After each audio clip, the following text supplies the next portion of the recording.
جن نوجوانوں کو آپ نے یہ جھانسا دیا ہے وہ کہاں سے یہ قرضہ لیں گے؟ آپ کے پاس اتنے پیسے ہیں کہ آپ نوجوانوں کو یہ قرضہ دیں گے؟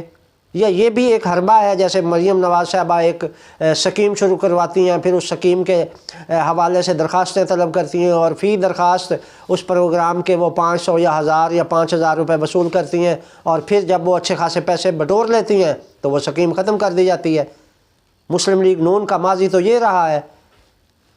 یلو کیب سکیم کہاں گئی؟ قرض اتارو ملک سنوارو سکیم کہاں گئی؟ ایسی درجنوں سکیمیں اور پلان بنائے گئے تھے جن سے عوام سے پیسہ لیا گیا تھا، لیکن عوام کے لیے کچھ نہیں کیا گیا۔ وہ قرض اتارو ملک سنوارو کہاں گیا؟ اربوں روپے جمع ہوئے تھے پاکستان کے عوام کی جانب سے، میاں صاحب نے آج تک ان کا حساب نہیں دیا۔ یلو کیب سکیم شروع کی گئی، لوگوں کو ٹیکسیاں دی گئیں، وہ پوری قوم کو انہوں نے ٹیکسی ڈرائیور بنانے کا سوچ لیا۔ کاش یہ قوم کو پڑھائی کے حوالے سے کچھ کرتے، نئی نسل کو روزگار کے حوالے سے کچھ کرتے، ان کو اچھے مستقبل کی امید دلاتے۔ یہاں تو امید یہ دلائی جاتی ہے کہ آپ کو ٹیکسی ڈرائیور بنا دیا جائے گا، اور وہ بھی اس سکیم کے اربوں ڈالر ادھر ادھر ہو جاتے ہیں اور پتہ ہی نہیں ہوتا۔ تو ناظرین، اس حوالے سے یہ پبلک سوال کرتی ہے ان حکمرانوں سے، یہ عوام کا سوال ہے کہ آخر یہ نوجوانوں کو جو جھانسا دیا جا رہا ہے کہ انہیں 5 لاکھ 15 لاکھ اور 75 لاکھ روپے تک قرضے ملیں گے، وہ آئیں گے کہاں سے؟ میاں شہباز شریف نے اپنے پورے خطاب میں یہ نہیں مینشن کیا کہ یہ رقم کہاں سے لی جائے گی۔ اور دوسرا معاملہ ناظرین، اس وقت جو ہمارا دوسرا موضوع ہے وہ یہ ہے کہ توشہ خانہ کے حوالے سے آج وفاقی کابینہ کا اجلاس ہوا تھا، اور اس میں وفاقی کابینہ کے ارکان کو اس توشہ خانے کی تمام جو صورتحال ہے اس وقت اس پر بریفنگ دی گئی، اور ادھر ہائی کورٹ میں بھی آج اس کے حوالے سے سماعت تھی، اور ہائی کورٹ نے تو واضح انداز میں کہا ہے کہ 1947 سے لے کے اب تک جتنے توشہ خانے سے تحائف لیے گئے ہیں ان کی رپورٹ پیش کریں۔ اب ایک گھڑی کا شور مچانے والے حکمران جنہوں نے پورے پاکستان کا سب سے بڑا ایشو ہی وہ گھڑی بنا دی تھی، اب وہ خاموش ہو گئے ہیں اور کہتے ہیں نہیں، اگر ہم نے یہ چیزیں ڈسکلوز کر دیں تو ہمارے خارجہ تعلقات خراب ہو جائیں گے۔ کیا گھڑی کے ساتھ خارجہ تعلقات متاثر نہیں ہوئے؟ اگر گھڑی کے ساتھ خارجہ تعلقات متاثر نہیں ہوئے، اگر گھڑی کے ساتھ سعودی عرب کے محمد بن سلمان ناراض نہیں ہوئے، تو ڈسکلوز کریں آپ نے کتنے کتنے تحائف بٹورے ہیں یہاں سے، پھر دنیا کے ساتھ آپ کے تعلقات خراب نہیں ہوں گے۔ اور اگر آپ کو اتنے ہی تعلقات کا ڈر ہے، اتنا ہی احساس ہے، تو پھر یہ چوری نہیں کرنی چاہیے تھی نا۔ آپ نے توشہ خانہ میں سے قیمتی ترین تحائف نکال لیے، اونے پونے نکالے، اور اب جب عدالت اس کو مانگ رہی ہے تو انکار کیا جا رہا ہے، عدالت کو ریکارڈ فراہم نہیں کیا جا رہا، اور کہا جا رہا ہے یہ پرائیویٹ ریکارڈ ہے، اس کو ہم ڈسکلوز نہیں کر سکتے۔ آئین اجازت دیتا ہے، ایک عام شہری کو اجازت دیتا ہے، وہ کسی بھی رائٹ ٹو انفارمیشن آئین ہر شہری کو دیتا ہے، تو وہ کوئی بھی شہری پوچھ سکتا ہے کہ اس حوالے سے کوئی بھی سوال حکمرانوں سے کر سکتا ہے، یہ اس کا حق ہے، اور یہ حق اسے آئین دے رہا ہے۔ تو حکمرانوں کو یہ حساب دینا پڑے گا کہ توشہ خانے سے ماضی میں کتنے تحائف ادھر ادھر ہوئے ہیں اور ان کی کیا ادائیگی کی گئی ہے۔ اب جج کو بہلا رہے تھے اس کیس کی آج سماعت کے دوران کہ جی وہ ریکارڈ سیکرٹ ہے، اس کو ہم پبلک نہیں کر سکتے، تو جج نے بڑے واضح انداز میں کہا ٹھیک ہے، آپ مجھے میرے چیمبر میں وہ ریکارڈ دکھا دیں، میں خود فیصلہ کر لوں گا کہ یہ پبلک ہونے والا ہے یا پبلک ہونے والا نہیں ہے۔ تو یہ آپ ثوابدیدی اختیار عدالت پر چھوڑ دیں، تو اس پر ان کا وکیل آئیں بائیں شائیں کرنے لگ گیا۔ تو اب عدالت نے اس کی جو ہے اگلی تاریخ دے دی ہے، اور اس پہ کہا ہے کہ توشہ خانے کے حوالے سے جو ہے وہ مکمل تفصیلات عدالت کو فراہم کی جائیں، اور اس حوالے سے باقاعدہ آج تحریری فیصلہ جاری کیا عدالت نے 2-4 صفحات کا، اور ان میں یہی لکھا ہے کہ اس حوالے سے مکمل تفصیلات فراہم کی جائیں۔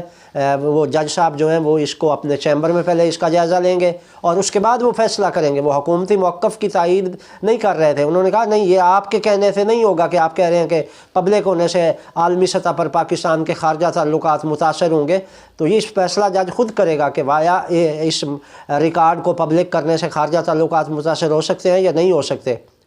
اگر ان سے خارجہ تعلقات متاثر ہونے کا خطرہ ہوا تو یقیناً وہ پھر اس ریکارڈ کو پبلک نہیں کریں گے، اور پھر یہ پی ٹی آئی کو یہ اختیار مل جائے گا، پی ٹی آئی کو یہ اختیار ہوگا کہ وہ گھڑی کا شور مچانے والوں کے خلاف کارروائی کریں، اور جن جن وزراء نے گھڑی کو ایشو بنا کے اور عمران خان کی کردار کشی کی ہے وہ پھر اس قانونی شکنجے میں آئیں گے۔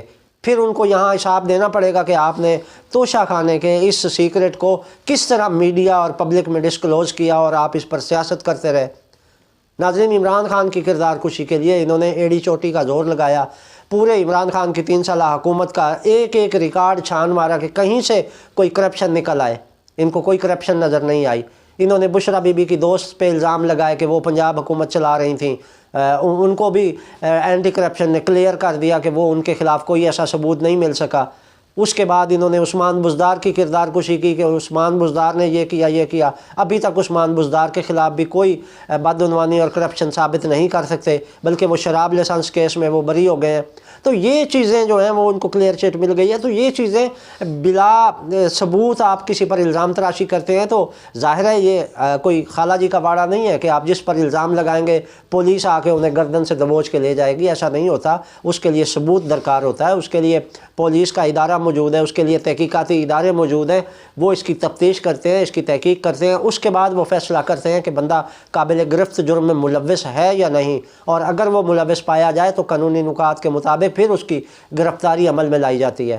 آپ کی تو یہ خواہش ہے کہ عمران خان کو ابھی گرفتار کر لیا جائے، آپ تو وہاں یقین دہانیاں کروا چکے ہیں کہ ہم نے عمران خان کو مائنس کر دیا ہے اور آئندہ انتخابات میں عمران خان اقتدار میں نہیں آئیں گے۔ اگر آپ یہ یقین دہانی وہاں کروا چکے ہیں تو پھر کس بات کا خوف ہے آپ کو؟ کیوں نہیں انتخابات کرواتے؟ کیوں نہیں الیکشن بر وقت ہوتے تاکہ پتہ چلے کہ عوام، پاکستان کے عوام جو ہیں وہ کس کے ساتھ ہیں؟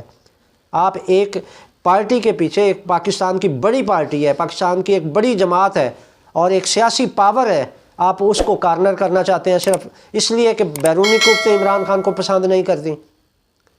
بیرونی قوتیں تو آپ کو بھی پسند نہیں کرتی، عمران خان کو تو شاید کوئی ایک ملک پسند نہیں کرتا، آپ کو تو جتنے ممالک اقوام متحدہ کے ممبر تھے سب نے پسند نہیں کیا۔ یہی وجہ ہے کہ آپ کو اس جنیوا کانفرنس میں 1 روپیہ ابھی تک نہیں مل سکا۔